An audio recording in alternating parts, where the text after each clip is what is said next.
오늘 마가복음 201절 맞습니다.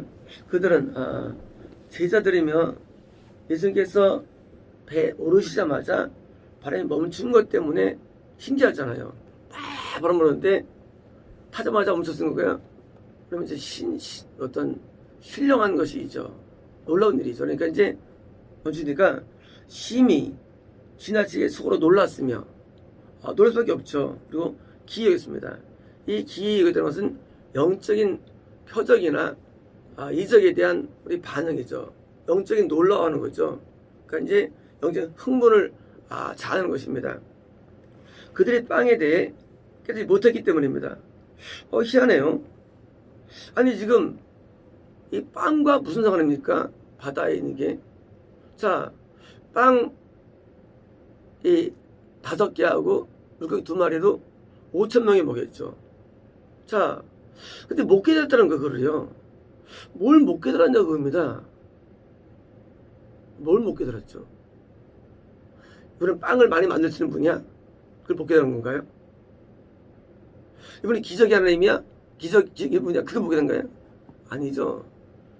하나님인 것을 몰랐다는 것입니다. 하나님이라는 사실을. 우리가 어떤 기적이나 일이 나타날 때 현상에 대한 믿음이나 그 사람의 능력이 중요한 건 아니죠. 그 사람이 어떤 애는 거예요. 인간은 빵을 만들 수 없어요. 사람을 할 수 없어요. 이거는요.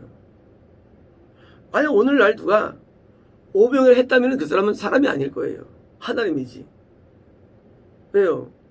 인간은 무의 유를 창조할 수 없어요. 인간은요. 그렇죠? 우리가 말하는 기적은 사실은 대부분 뭐예요? 우리를 창조한 기적은 없어요. 지금은요. 우리 인간은 할 수 없어요. 병 낫게 할 수 있어요. 이거 있는 거예요. 그냥 그런데 이네요. 철이 있어라. 그건 있을 수 인간은 불가능해요. 철이 있어라. 그건 불가능해요. 뭐 별 하나 있어라. 이건 불가능해요. 이 빵을 못한 건 뭐냐면요. 빵이 문제가 아니라 그렇게 만드신 분에 대한 이해가 없는 거예요. 우리는 하나님의 어떤 역사 가운데, 말씀 가운데 말씀을 깨닫는 게 중요한 게 아니에요. 그래서 놀라운 말씀을 주신 하나님에 대한 이해를 갖는 게 중요한 거예요. 하나님에 대한 이해. 백성들은 말씀만 이해했을 거야. 참 좋은 말씀이야. 그거 구원 못 받아요. 그런 말씀의 주인공, 그 예수님이 어떤 분인가 하는데 그분이 바로 하나님의 아들, 하나님이신 거예요. 하나님. 하나님에 대한 없으니까 물이 걷는 거 이거 인간 못해요. 인간은 물에 걸을 수 없어요. 그렇잖아요. 물이 걷는 기적이 있을 기다고 막 한다는데 다 빠져 죽었어요. 이제까지.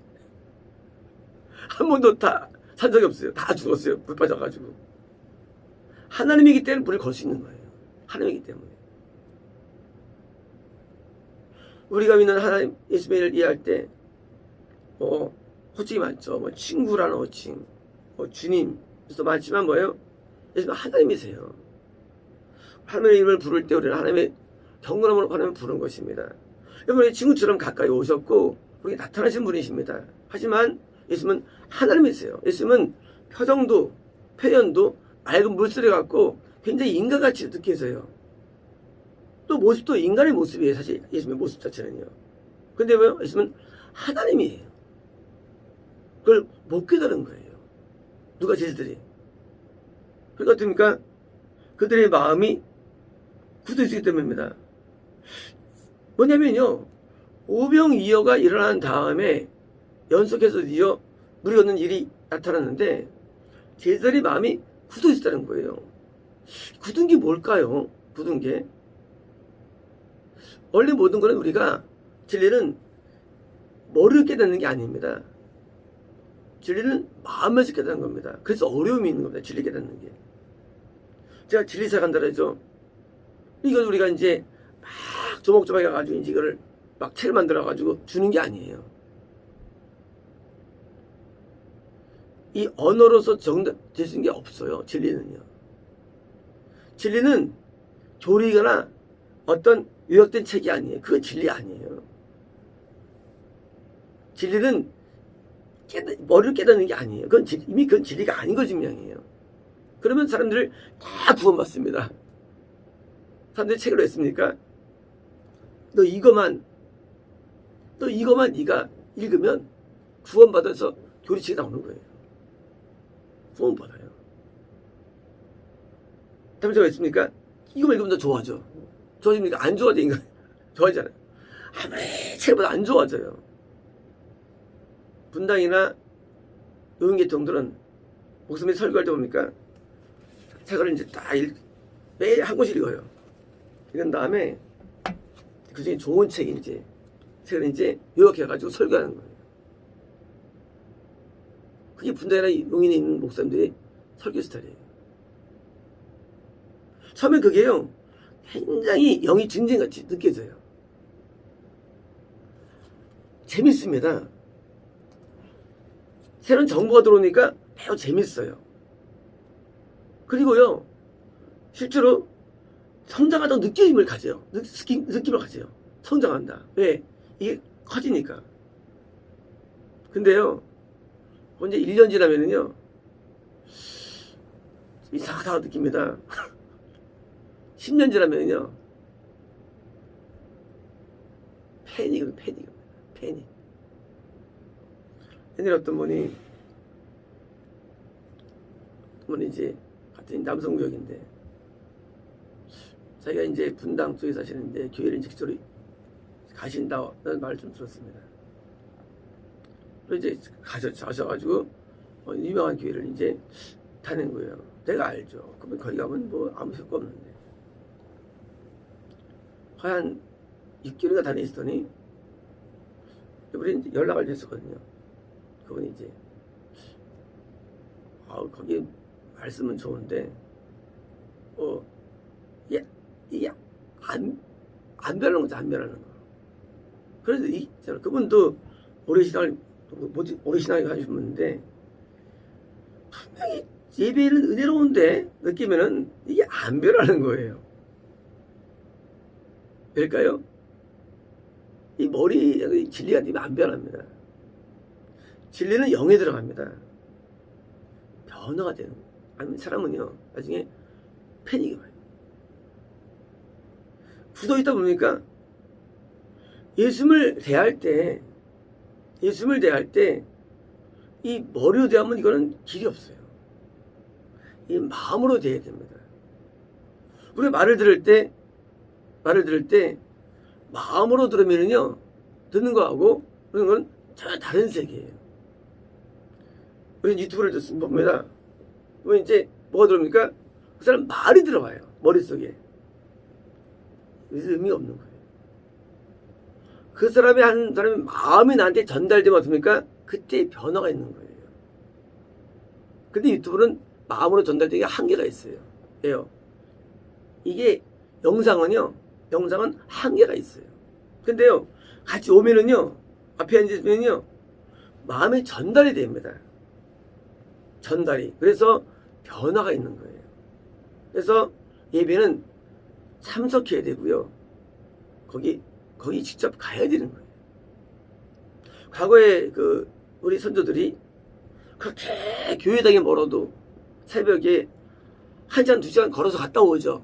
지금 사람은 한심해. 집에서 기도하면 되지. 지금 다 생각할 거예요. 어린 사람들이. 사람들이. 그건 무식한 놈들이에요.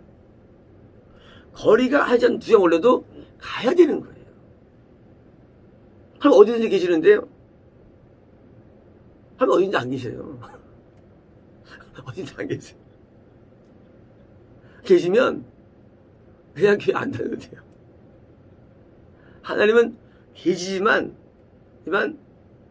영이 계신 거예요. 영이.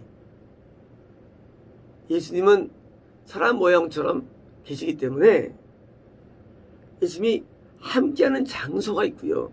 사람이 있고 교회가 있어요. 두세 사람이 매일 모여서 함께 있는데라 말씀은요. 하나님께서는 함께할 수 있고 없고가 있다는 얘기예요. 예수님은 아무나 함께하는 게 아니에요. 분명히 창세기에 그 옛날에도 하나님이 요셉과 함께했다고 되어 있어요. 그러면 여러 형제하고는 함께하지 않은 거예요.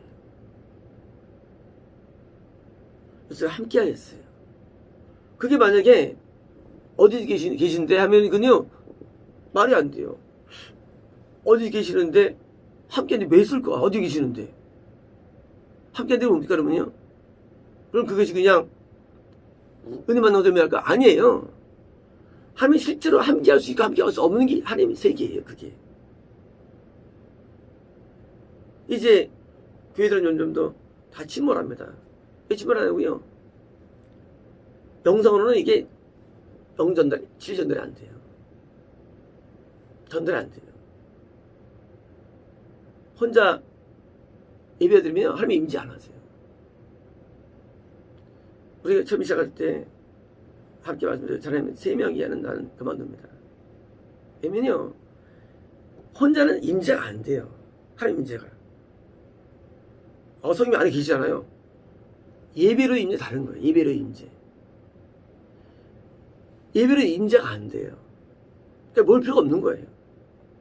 임재 안 되면. 근데 기본 단위가 최소한 2-3인데 저는 3사람을 부르는 거예요. 그래서 3사람 안 되면 그냥 그만둘 수 있었어요. 하나님 임재하면 우리가 임재하시면 애야 하지 않아요. 임재한다고 말하는 게 임재는 아니에요. 임재라는 개념이 은혜 받는 게 임재가 아니에요. 은혜 받았어. 그게 임재 아니에요. 그런 거 아니에요. 하나님이 진짜 계신 거예요. 정말 계신 거예요. 제가 옛날에 우리나라의 교회를 돌아다닐 때 있었는데 영별이 주어질 텐데 하나님이 안 계신 때 굉장히 힘들었습니다. 그럼 하나님이 어디 계시? 푹시 마세요. 하나님 다 계시잖아요. 예배 가운데 예수님이 안 계신 게 굉장히 많아요. 만약 그게 예수님이 오고 안 오고 임자 없다면요 우리는 뭘 필요도 없고요. 교회가 의미가 없어요. 교회가 예수님이 임자신데도요.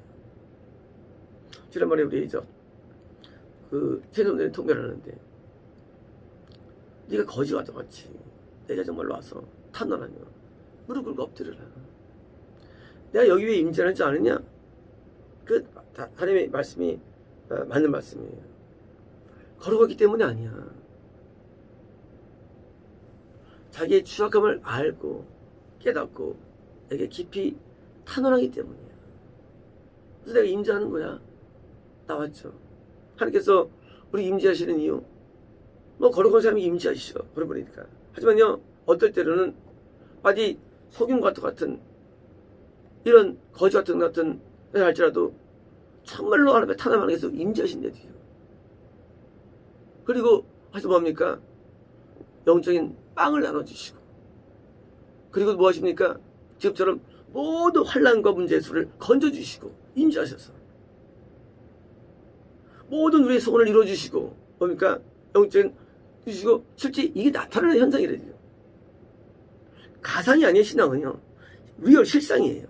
실제로 임재하시고 실제로 우리에게 능력 주시고 은혜 주시고 실제로 동행하시면 뭐예요? 우리를 인도해 주신대요.